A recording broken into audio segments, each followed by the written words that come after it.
Hey, everybody. Thank you for joining us today. This is Dr. Susie Harris, and you're listening to the NEXT7 podcast.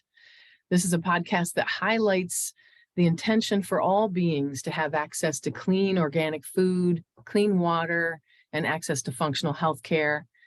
This vision really is meant to leave behind us a world for the next 7 generations that would allow them to thrive. So clean food, clean water, functional healthcare seems like a nice base to give people a place to stand. So I am super excited today because I have a great friend and colleague on with me today, Dave Clark of Divine Roots.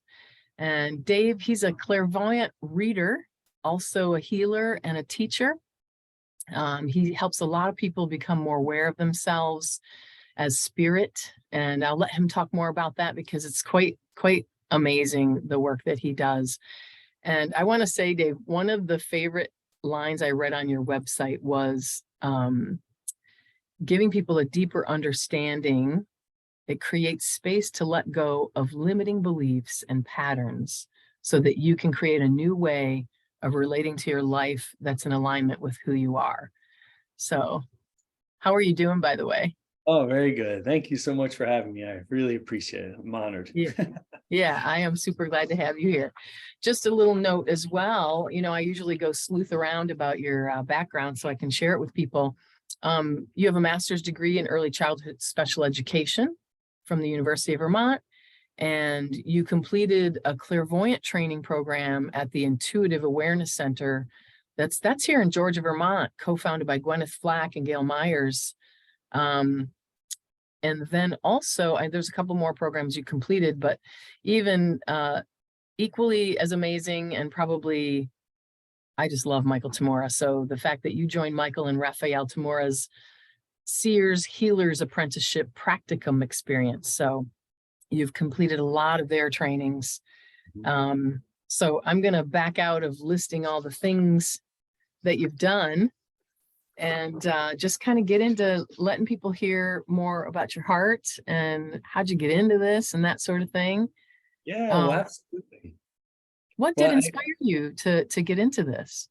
Yeah, well, my daughter mainly, who she was born severely disabled and wasn't able to walk or talk her whole life, and so I'm literally a trained clairvoyant. I didn't grow up with this kind of, or I wasn't aware. When I look back, there's like signs, but Sure. I wasn't aware of it at the time. And I was a basketball player and all that kind of stuff and into sports and everything else. And when my daughter was born severely disabled, that was the impetus to kind of get me back on track. I really let go of some of the behaviors that I had kept carrying on throughout college.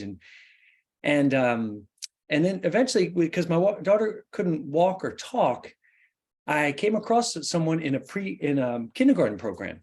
Her name was Naomi Matsuda, and she's like, "Oh, you really got to see Michael Tamura. You got to come down and take a look at he has a talk he's going to have." And so I went and did the talk, but I didn't do the weekend. And then the next year, she said, "You got to meet Gwyneth and Gail Myers. They're going to be doing a clairvoyant training program."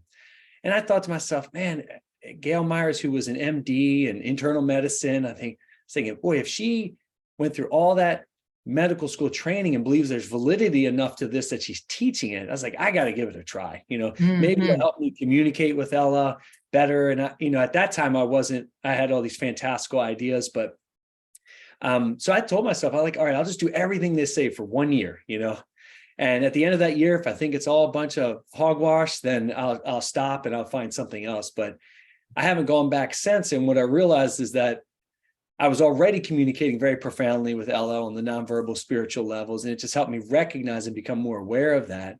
And then over a long period of time, completely like deprogramming and taking away the dross that's covering your ability to see and access your intuition, then I started seeing more and more and more. So for the first 6 months, I didn't see anything but black. I didn't see when you started your training with those guys, you mean? Yeah, when I started my training, I didn't see anything but black. And then one day I saw a little movie and I was like, whoa, it's like amazed. And then from that point on, I haven't looked back, and I've been studying it for over 12 years now. And one of the greatest gifts that program gave to me was help me to see more of the truth of when my daughter died, more of what really was going on, and be able to access that connection with her in spirit. And when I was holding her in my arms when she died, I completely was transported with her into spirit and had this experience of total oneness, and just an amazing experience of her being greeted by these beautiful light beings, and Holy, like profound. the closest I've ever experienced God, for sure. Mm, And afterwards, when I came back, of course, then I had to deal with all the loss of identity and the loss of myself as a dad, and our our voice was kind of a communal one in the community. And then I had to, keep using the clairvoyant development and trainings to help me transmute the grief and to convert it into wisdom, so I could see more clearly. And then what I realized was, oh, the relationships never really end. The Isn't body that a beautiful does, thing? but the relationship and spirit can continue on. And so now I can have a conversation with her anytime I want. And there's no, there's still things that pop up around certain days, like her angel date or her birthday. There's still some grief that's deep in there somewhere that all of a sudden will come up. Mm. But for the most part, I can have conversations with her whenever I want. And I never would have been able to get to that space without having had that experience with her being born severely disabled, and then her passing. She was 11. So Isn't it amazing how it's almost, well, you and I've talked about this as friends before, I think, just the things that are in our life that are almost like they're almost like spiritual contracts, I guess, right? absolutely. How we come through and are with each other. I have a couple questions for you about what you were just saying. In the first thing that you said about how you knew you were already communicating with your daughter prior to your trainings. Can you tell me a little bit about what you meant by that?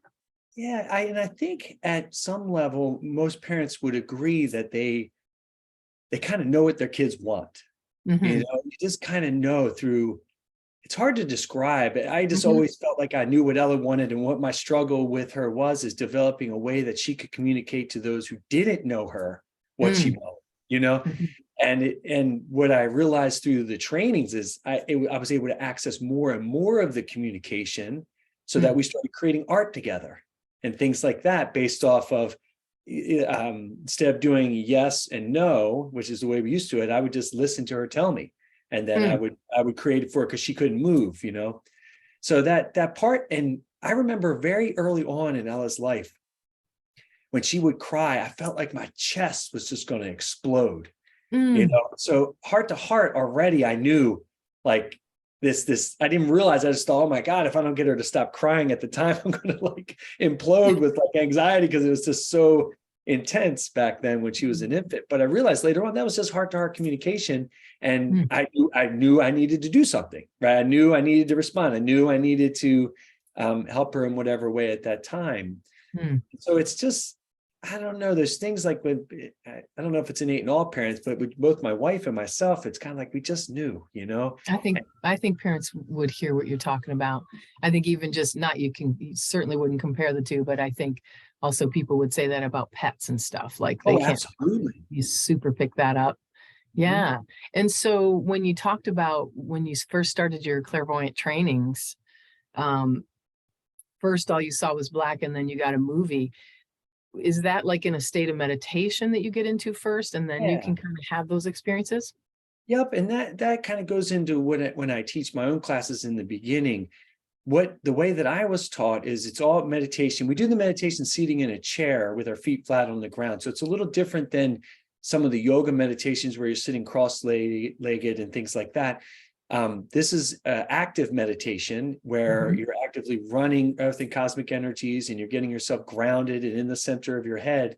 And from the center of the head, center your awareness in the sixth chakra. Then you look out there onto a screen and you see.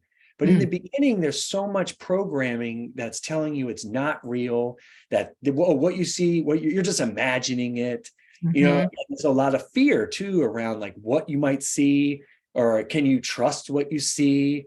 And, especially when you're starting to like communicate to somebody what you're looking at in the beginning, it's utterly terrifying. And that fear will light up, and then you'll see nothing but black, because most of the time fear looks like black. It's just compressed energy that's just dense. And so you're not seeing Interesting. anything because you're just so scared. But it's in with eyes closed. You can do it all with your eyes open, but in the beginning, it's as if you have to learn the tools, or from my perspective, the way I was taught, I had to learn how to still my mind enough Mm-hmm. in order to access the intuitive part, because intuition is subtle. It's not going to beat you over the head with a hammer. I mean, it might Mm-hmm. sometimes if you need to get, if you're about to walk across a train track and get hit by a train, spirit might knock you upside the head so you don't go that way. But most of the time, all that intuition is super subtle. And if Mm-hmm. your internal, I call it mind chatter, one of these teachers called it the monkey mind, but if that's going, you won't hear the intuition because your internal state's too distorted and you can't access that calm, centered aspect of you as spirit that's still and infinite and immortal. And so Always there. it's always there. It's just, the world is a really, a place that creates a lot of distraction. Mm-hmm. Boy, So isn't that our the minds tend to truth? get pulled towards the five senses instead of our intuitive awareness. So Mm-hmm. those tools are, I find, very imperative, and I teach them in a class called Maintain Peace Using Your Intuition Level 1 and Level 2, and it Say really that just again. helps. Those classes Maintain. that I teach are the beginning level ones, and it's Maintain Peace Using Your Intuition Level 1, and I Yeah. teach called Level 2, and it's basically the way I was taught, the tools to help manage the energies of every day, all Mm. the energies that when we're in the world that can get us pulled in those directions. These tools help to settle all that down so we can be still enough to access our intuition. In the world is the ideal scenario in all scenarios, but in the beginning, we do it in meditation because it's easier, it's more controlled. And Sure. then as you develop your mastery, you can take that into the world and then have Mm-hmm. it in the world. And then you've really anchored that level of awareness in when you can do it in the world. Awesome. And is that kind of what you meant when you said, you have to help people pull away the programming to get down into this space that we all have, this intuitive, connected space, pulling Yeah. away the programming, like that's not real, that's imaginary, Yeah, or anything else. absolutely. Because a clairvoyant reading wouldn't work if we were truly separate, right? Mm, If we were really separate, I would not be able to look clairvoyantly at you. But because we're not, in spirit, we're whole, then I can see within you because we're the same. It's like, it's the namaste. The light in you is also the light in me. So mm, that's why that works. And by looking at somebody else, it can reflect a little bit about where I might still be limited. So I mm-hmm, get to know myself. And by looking at that programming or how everyone's context of the way they quote got programmed can be different. mm-hmm, But once it's their energy in it, making it real to them. mm, Once you communicate spirit to that part of them that believes that, it starts to come out. And then that program just fades away. And mm, then that energy that was theirs comes back to them and they return more to wholeness. They get their energy back to create a new way to respond in that area of their life, whether it's a relationship or if it's a health problem or whatever. Once mm-hmm. you see the energies that they're stuck in and they start to come out, then they have the freed up energy as the healing that was heretofore limited by being inside that picture programming limit that 99% of the time is unconscious to them. It's Mm-hmm. in the unconscious mind just running along, and the clairvoyant looking at it brings it to consciousness, and then they can let it go. They can So let become me aware. see if I caught what you just said.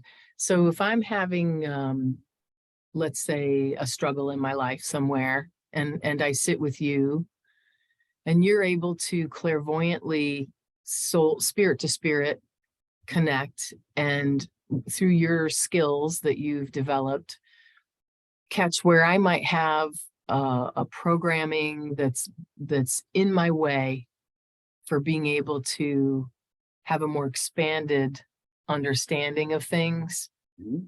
And so you might help me see the energy inside that programming, and by just acknowledging that it's there, it kind of starts to It loosen starts up to and get move. out of my way. Yeah, because the light of awareness, darkness can't stay. It's just Aha. like, when you turn on the light doesn't fight the darkness just goes Oh, away because it wasn't there in the first place. That's a So great point. the light of my, like the part of me that can see that, the light of that awareness hits the light of your awareness that's stuck, and then the darkness just fades away. Your awareness, you come out, because non-truth can't exist in the presence of truth or awareness or light.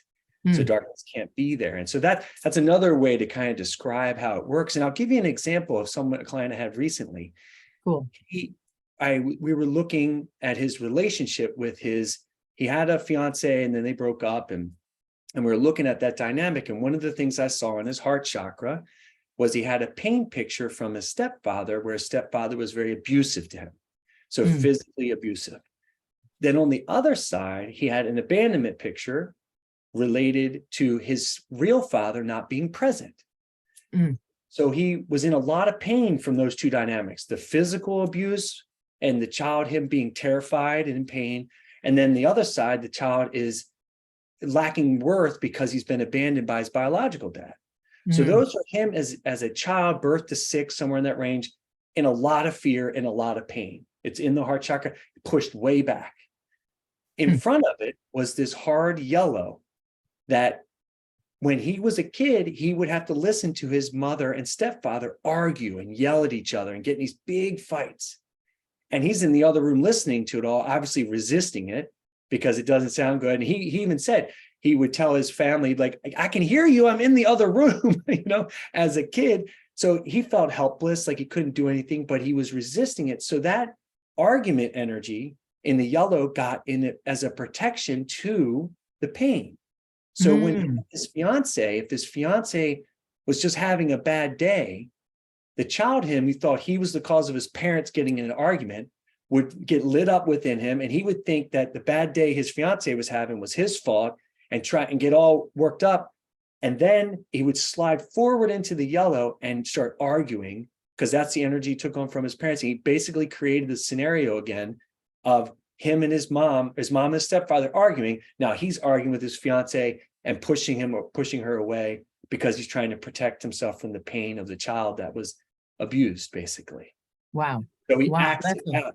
So then the key is helping him release the pain.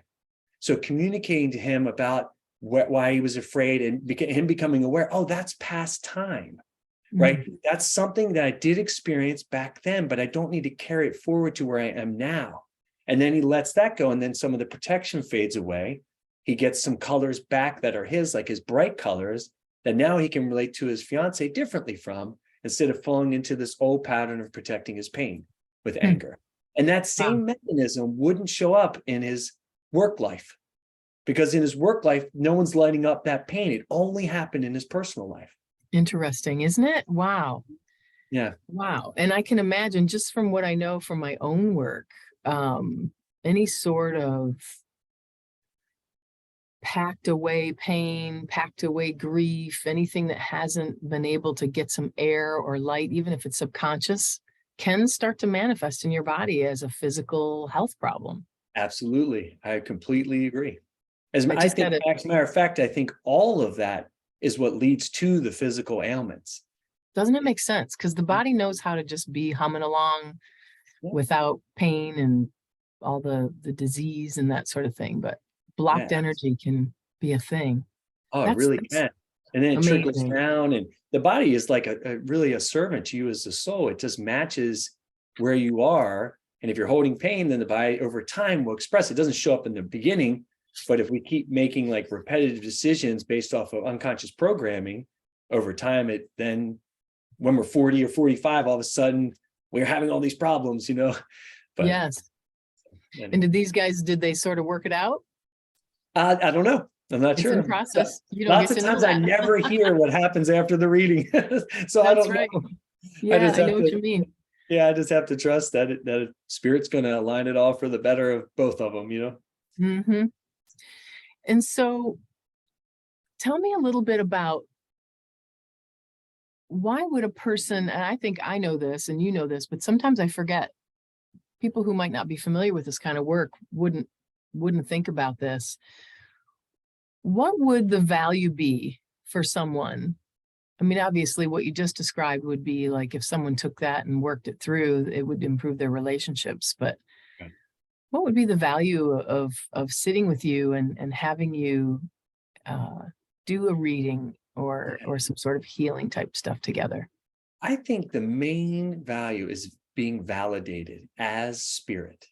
And in Mm, any session, you're going to experience that, because I'm not looking at you as a physical being, which most of our lives we grow up being seen as a body. Hey, Dave. They're not saying Dave, me as a spirit most of the time. They're looking Dave, mhm, the body. That's Dave, right? mhm, And so that is like almost an unconscious invalidation over and over and over, because they're not saying hi to who we really are. That's way bigger than the body, and mm, animates it, right? And mm, brings the power in to animate the body. So most of the time, in almost all the readings, people leave feeling more like themselves, meaning mm, that they seem a little more joyous, a little more bright, and energetically, I can see they've lightened up. Literally, they lighten up, and whenever you are feeling your own energy, you're going to feel good. And mm, that validation, spirit to spirit, almost everyone's going to feel some sense of that, because mm, I'm validating them as who they really are versus the ego part of them that's believed them to be this thing. And so they will usually get happier, feel lighter, mm. especially in the very first reading, almost always that happens. So I That's think awesome. that's the really the main value, is to be seen for who you really are, from a place of neutrality, compassion, and amusement. And they just lighten up. So I don't know. Doesn't that make sense? Geez, even just you talking about it, like being validated. I mean, putting it in a really simple terms, if you're in a disagreement with someone and they say to you, you know what, I can see your point. You could be right about that. Even just that is like you settle. And on the level that you're talking about, like trying to get more in alignment and more in relationship with that bigger picture of yourself. Mhm. Like I can imagine once you achieve something like that, you will have made your way through all of the judgments you have about yourself, fear you have people are judging you, all the crap that just kind of keeps us in a space of anxiety and not feeling whole, not feeling loved. Yeah. um, I can imagine if you find a way to validate your larger, more heart self, spirit self, Mhm. how that could bring some peace. Oh, it brings tremendous peace to them, because they're Yeah. aligned with the part of them that's not divided. Mm-hmm. Right? They're like, part of the reading is helping them align with their true north, their higher self, the God of their own heart, whatever you want to call that. And Mm-hmm. operating from that space, that's the part of us that's the whole. And the part down here is the divided part that's in the ego and has desires and wants, and it creates all Mm-hmm. this kind of distortion. So that Mm-hmm. spirit to spirit hello is saying hello to the undivided part of them. I And then they'll see. experience it down here, as they'll experience less division, they'll experience more of themselves, helps them, have a experience of more wholeness within them. So Mm-hmm. Mm-hmm. an amazing thing. I never would have thought, if you asked me 20 years ago, I'd be doing something like this. There's just never in a million years. My life is to say, here, you're going to do this. Here, you're going to do that. It's just like, Yeah. and I'm like, I always, when I look back, like, I really didn't have a choice. I just was like, okay, okay, okay. And it started off with you that some of your friends were like, hey, you got to meet Gwyneth and you got to meet Gail, and you Yeah, it bumped was a into this. woman. Yeah, in the kindergarten, I was taking my daughter to school in Burlington Public School, Champlain Elementary, as her paraeducator. Now, Mm, before my daughter was born, I'd worked with kids with autism, so I'd been in special ed for a while already, and I somehow was able to navigate it where I could take her to school as her paraeducator and father, which is usually that's unusual. They usually don't let you do that. And I ran into this woman who knew Michael. She was an aide in the kindergarten classroom, and we were doing the Course in Miracles at the same time. mm, So we had a lot to talk about around the Course in Miracles. She was doing it, I was doing it, and then all this other stuff started coming out about it, and then that's mm-hmm. how I got on. And I met Gail Myers at that retreat down in Burlington, and Mm-hmm. everything from that point on has been going. And Yeah. it hasn't been easy. Spiritual growth has not been easy by any stretch of the imagination, but it's been definitely worth it. I could not imagine being anywhere else, even through all the challenges that I've had to experience to get here. But I would imagine when you're digging into that training, you're going to bump into your own healing. So you're going to hit some of your stuff. oh, you're going to hit all the all the all the BS, Yeah. all the pain. And I mean, it's amazing, because that's the whole process of the deprogramming that allows you to open up to be able to see. Like if you're in a lot of unconscious pain, you're not going to be able to see, because that part of you is going to be stuck down, like in the second chakra feeling things, or in the first chakra fear of survival, or third chakra control dynamics, and the part of the training helps you get more of your energy and awareness into the sixth chakra at the behind the forehead. And then that's where the seat of your clairvoyance, your ability, and that just means seeing clearly. That's all it really means. It's just seeing the truth from the lie. The expression when people say, oh, I see what you're saying, that's clairvoyance. They see the deeper understanding about what someone's saying. It goes beyond just it's not the superficial words. It's like a deeper understanding, an abstract intuition, or pragmatic intuition type level. It's the same with the fifth chakra. When people say, oh, I hear what you're saying, right? It goes beyond just the words. It's like they get the real meaning. They really get the meaning. And that's a discriminatory function of the fifth chakra. So it's like you have to have enough energy up there and not down at the fear survival levels in order to access it. So a lot of the training is clearing out all those fears, all that programming, all those limits, all the trauma and pain. And so as you're clearing that, lots of times we can become it, and it can be really uncomfortable until you get through to the other side. And I think Jesus said something along the lines of, seek and you'll find, and what you find, you'll be disturbed and then amazed. And so that's spiritual growth in a nutshell. You go looking and you find, and what you find is like, and then under the rock. and then you get through that, and then the increase in expansion of your awareness, you're like, whoa, so freed up. Unbelievable. Yeah. But if you stopped at hitting that part that's like, then if you resist it and you don't have the tools to get through it, or have someone help you get through it, it goes back down, and then it keeps popping up periodically, and it'll affect you throughout your life, and then eventually lead to physical problems. Yeah, and half the time you're reacting to something that's not even really happening in real time. That's right. It's totally. Because you're triggering some old thing you've pushed back. That's right. Those are the pictures. Pictures are always in past time. And when you say pictures, do you mean like memories? Yeah, memories. Yeah, they're little packets of energy that we put a judgment on. And like we have an experience as a kid, and we go, that hurt. So the experience, if we could have just been neutral to it and let it be the experience, it just flowed away. But because we go, the judgment goes right on it, and then that gets filed away in the subconscious mind, and to another experience outside of us, energetically or frequency vibrates the same, and then that slides right up, and now we're just acting out that fear, and we wonder why we can't speak in public, or we wonder why we keep trying to make a change, but we get 2 steps forward and then we're 4 steps back, and 2 steps forward. It's like we have to create the space and let go of those things that slide up that heretofore have been limiting us. And so you know how to like de-energize that, then it won't limit you. Just, that's just a limit from when I was 2. Oh, well, I'm going to keep going forward. And then you just keep creating, keep moving. I'm curious, the people that seek your help, there's probably all kinds of reasons people come to see you, but do you have a typical, like, is it people who are just frustrated they can't break a pattern, or how do people end up coming to see you? Yeah, well, most of it's all been through word of mouth.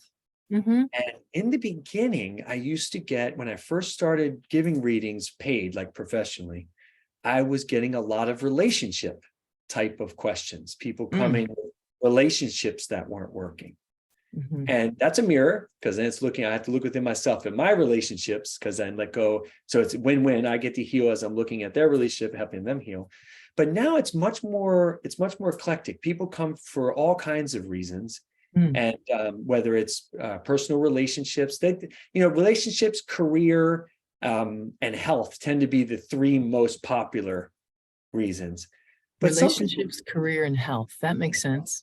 Yeah, tend to be the most. And then from that space, it opens up a lot of other doors within their mind about creative manifestation and how can I live the life of my dreams, and how can I manifest a relationship that's just right for me, that's going to help me fulfill my purpose moving forward, instead of just like trying to get a relationship, or why isn't this relationship working? See, sometimes we get stuck trying to solve a problem and we forget that we have to create the solution.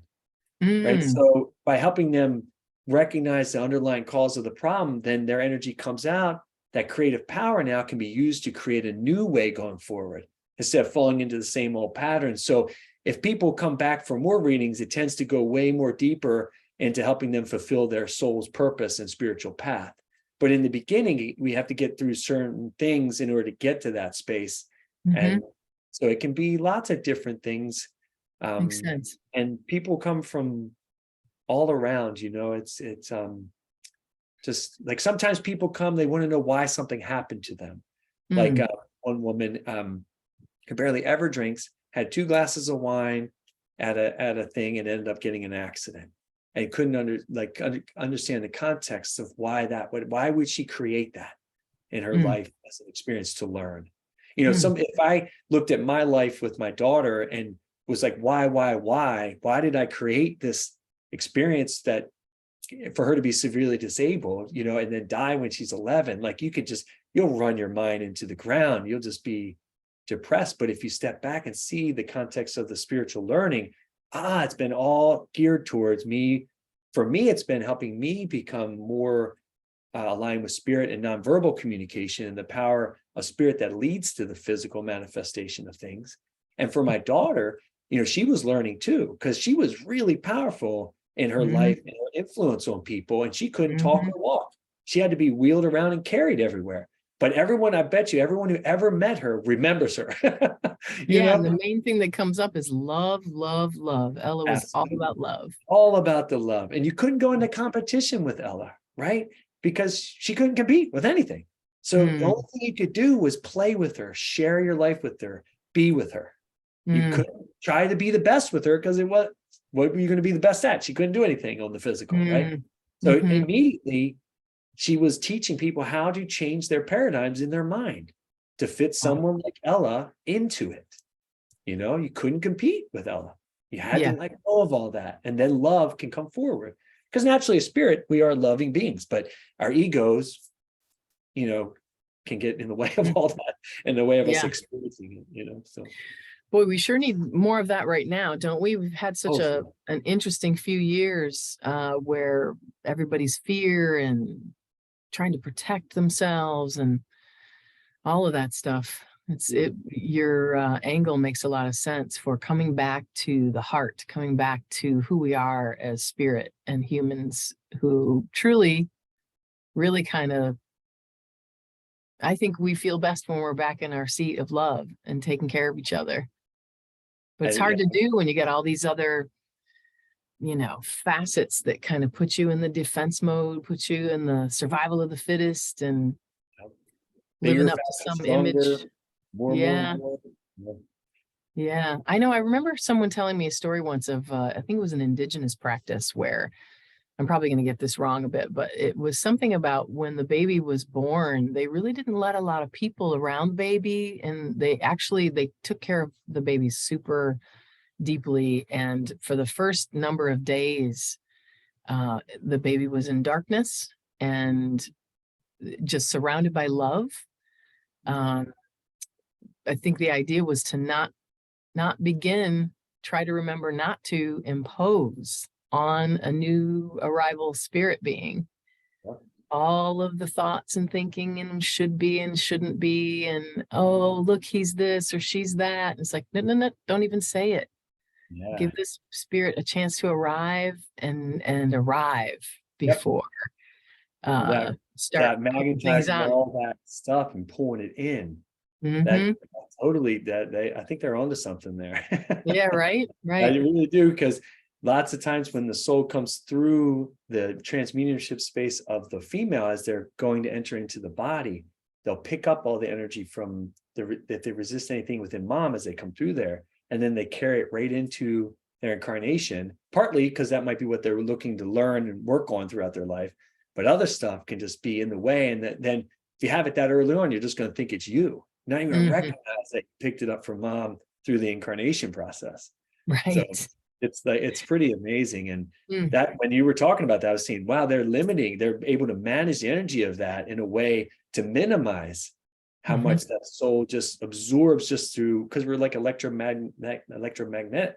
magnets. Yeah, You know, right away. especially as a young kid, I mean, as a baby with all where the whole being come in this little body, you know, it's like we're not even in yet. It's kind of Right. crazy, but So still let have a me lot of ask you power. this.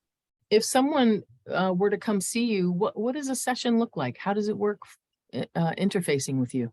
Yeah, well, I do them all over the phone. So I do it through a phone conference that if the person wants it recorded, I can do that. And I have some international clients where I will do Zoom, but even with Zoom, I do that so they don't have to pay extra for the phone call. But Oh, even with Zoom, I will turn the video off because when I'm giving a reading, I do it with my eyes closed and I'm in a meditative space. So mm. I figure people don't want to stare at me with my eyes closed. Mhm, mhm. So we turn that off. And then, I'll have them say their name a couple times for me to tune into their energy. I'll describe a little bit about that. And then I'll ask them, what would you like me to look at for you today for them? And so that's where they can have, most of the time goes by really quickly. So in an hour session, I'll be able to probably answer 2 questions in Mhm. depth to help clear the energies around it. Sometimes 3. An hour and a half session, we could probably get to 3 pretty easily. And then from that point, then they have that first reading, and they can either do a 60-minute session or a 90-minute session. And then I only do once a month maximum frequency. It's not a hard and fast rule, but it does these kinds of readings. It takes about a month to integrate everything and to live in the new energy and to experience that new power that they get back. Mhm. So I found that if I do too many back to back, that growth can get a little discomfort. It can be Mm. uncomfortable. So a Mhm. month is usually a good space. And some of my colleagues will require 2 to 3 months even to integrate between readings. Mhm. So if some people who want to do that, then that's great. And other people who just want once and that's it, that's great too. And it just depends on their preference, of how the frequency they Gotcha. like. Because the real benefit of a reading is hopefully to empower that person to have clarity and certainty to make the decisions to take their next step, not Mm. for me to tell them what to do. So I won't tell people what to do.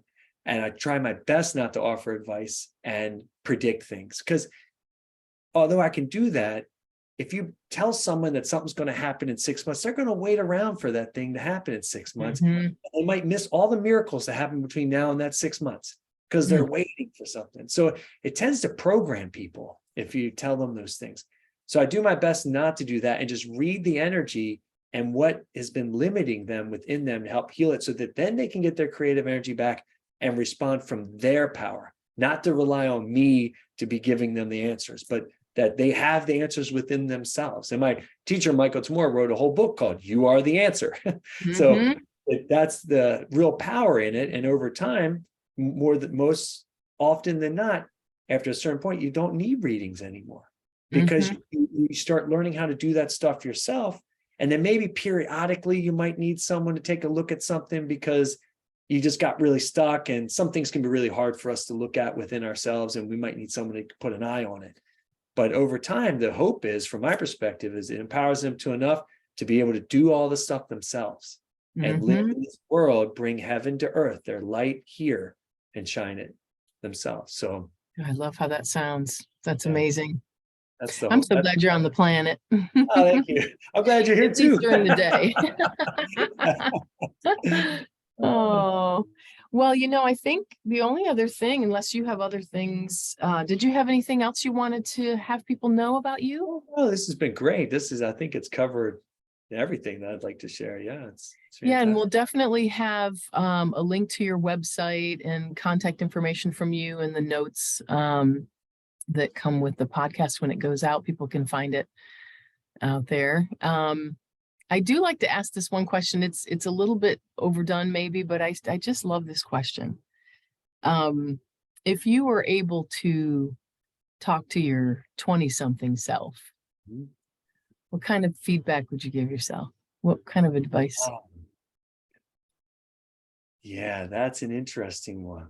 Well, if I, from present time, talking to my 20-year-old self, who was pretty wild, Yeah. I'd say you can relax, dude. Just relax. Yes. And most people thought of me at that age, I think, as a free spirit. But when I look back, I was running from pain and I was Mm, numbing myself, like either through heavy exercise, trying to make myself better in basketball, or drinking, mhm, getting out of the body.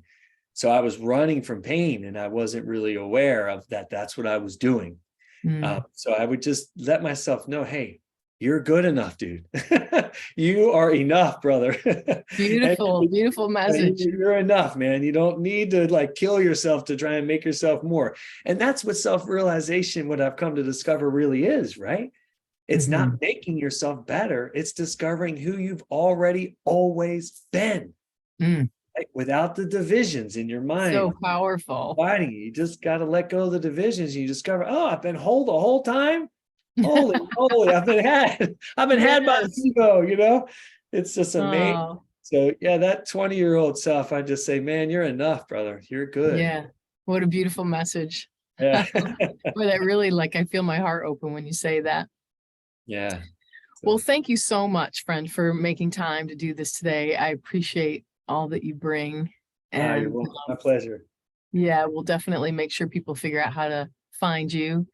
And thank you for listening, whoever is taking in this podcast.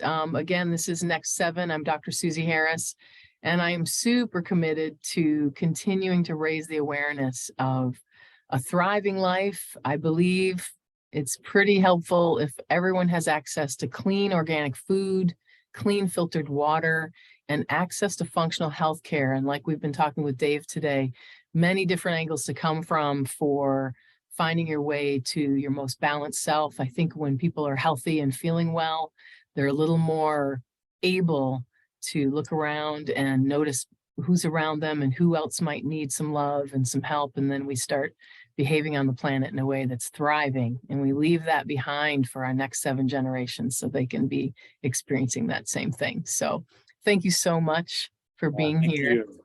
All right.